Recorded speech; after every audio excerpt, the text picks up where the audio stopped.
நம்ம சேனல் வந்து தொடர்ந்தாப்புல நீங்கள் வீடியோக்களை பார்க்க நினச்சிங்கன்னா இதுவரை நம்ம சேனலை சப்ஸ்கிரைப் பண்ணுங்க கீழே பெல் சிம்பிள் இருக்கும் அதையும் கிளிக் பண்ணுங்க.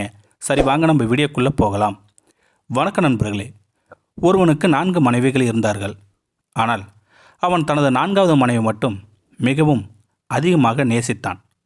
அந்த மனைவியின் அனைத்து ஆசைகளையும் நிறைவேற்றினான். அவளுக்கு தேவையானது அனைத்து எல்லாம் செய்து கொடுத்தான் அந்த கணவன். அவன் தனது 3வது மனைவி கூட நேசித்தான். ஆனால் அவளை தனது நண்பர்களுக்கு முன்னால் காட்டிக்கொள்ள பயந்தான். பிறரோடு ஓடிவிடுவோளே என்று பயந்தான் அந்த கணவன். அவன் தனது 2வது மனைவியும் நேசித்தான். ஆனால் தனக்கு பிரச்சனைகள் வரும்போது மட்டும் அவளிடம் போவான்.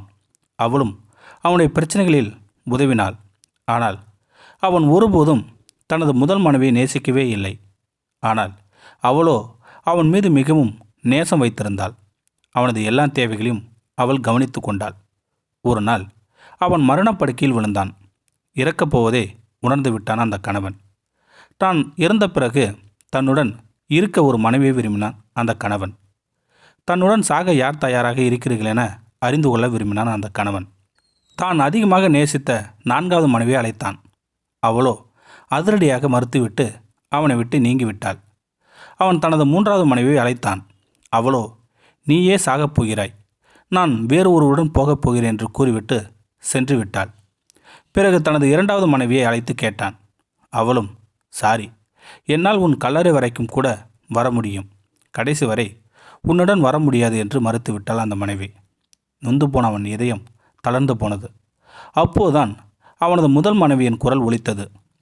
நீ எங்கே போனாலும் நான் உன்னுடன் இருப்பேன், உன்னுடன் நான் கண்டிப்பாக வருவேன் என்று சொன்னாள். ஆனால் அவளோ எலும்பும் தோலுமாக சாகும் தருவாயில் இருந்தாள். காரணம், அவன் அவளை நன்கு கவனித்து கொள்ளாததான். அவன் வருந்தினான். நான் நன்றாக இருக்கும்போதே உன்னை சரியாக கவனித்திருக்க வேண்டும், தவறிவிட்டேன் என்று அழுதான் அந்த கணவன். அந்த வருத்தத்திலேயே இறந்தும் போய்விட்டான். உண்மையில் நாம் அனைவரும் இந்த 4 மனைவி உண்டு. எப்படி தெரியுமா? 4வது மனைவி என்பது நமது உடம்புதான். நாம் என்னதான் வாழ்நாள் முழுக்க நன்றாக கவனித்து கொண்டாலும் கடைசியில் நம்முடன் வரப்போவதில்லை.